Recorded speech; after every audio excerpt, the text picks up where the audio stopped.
দেউতা এইখন লোৱা মাৰ্কশ্বিট চাই লোৱা চাওঁ দিয়াচোন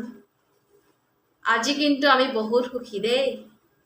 হেৰা শুনিছা লৰাই 90% পাই পাছ কৰিছে ধুনীয়াকৈ পায়স অলপ বনোৱা সঁচাকৈ দেই আজি বহুত সুখী আমি বহুত সুখী দিয়াচোন দিয়া চাওঁ ছোৱালীজনীৰ মাৰ্কশ্বিটখন কি দেউতা কাক মাৰ্কশ্বিটখন দেখুৱাবলৈ লৈছা মায়ে পঢ়া শুনা জানে জানো মাটো অশিক্ষিত কি ক'লা শুন বাৰু দিয়া হ'ব তোমালোকে চোৱা মই পায়স ক'ত বনাওঁগৈ কি কৈছা তুমি সঁচাকৈ কৈছানে ঠিকেই আছে এটা কথা জানানে তোমাৰ মায়ে গাখীৰ খাই খুব বেয়া পাইছিল কিন্তু তোমাৰ স্বাস্থ্যৰ কথা চিন্তা কৰি প্ৰত্যেক দিনে 9 মাহলৈকে গাখীৰ খাইছিল তোমাৰ মা অশিক্ষিত নহয় জানো একো নাজানে তুমি ৰাতিপুৱা 7 বজাত স্কুল যাব লাগে সেইবাবে তোমাৰ মায়ে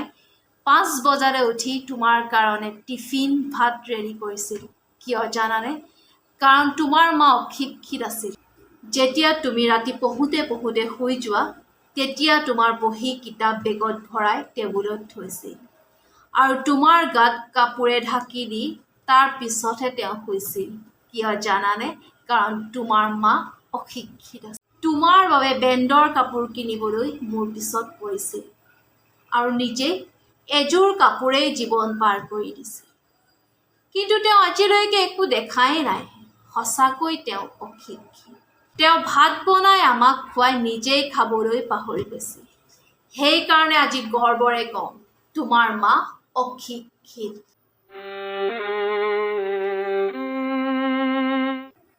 আজি মই আপোনাৰ গাত লুকাই থকা সকলো ৰূপ দেখিছোঁ মা কেনেদৰে এগৰাকী মাতৃয়ে নিজৰ সন্তানৰ কাৰণে সময় সাপেক্ষে ডক্তৰ শিক্ষক উকিল ডিজাইনাৰ কুক আদি কৰি কিমান যে ৰূপ ল'ব পাৰে আজি অনুভৱ কৰিব পাৰিছোঁ মা মোক মাফ কৰি দিব মা মোক মাফ কৰি দিব কিছুমান কথা বুজিবই পৰা নাছিলোঁ যে এগৰাকী মাতৃয়ে নিজৰ সন্তানৰ কাৰণে কিমানখিনি কষ্ট বুজা সহ্য কৰিব লাগে মোক মাফ কৰক মা মোক মাফ কৰক কন্দা কটা নকৰিবা শুন আজি আমাৰ কাৰণে ইমান ডাঙৰ এটা দিন এইবোৰ নকৰিবাচোন মই একো বেয়া পোৱা নাই খালি মই তোমাক এটা কথাই কওঁ মাকগৰাকী লাগিলে শিক্ষিতই হওক বা অশিক্ষিতই হওক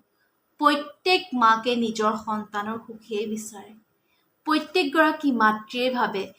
যে নিজেই নেদেখা কিছুমান জেগা সন্তানে দেখক ফুৰক জানক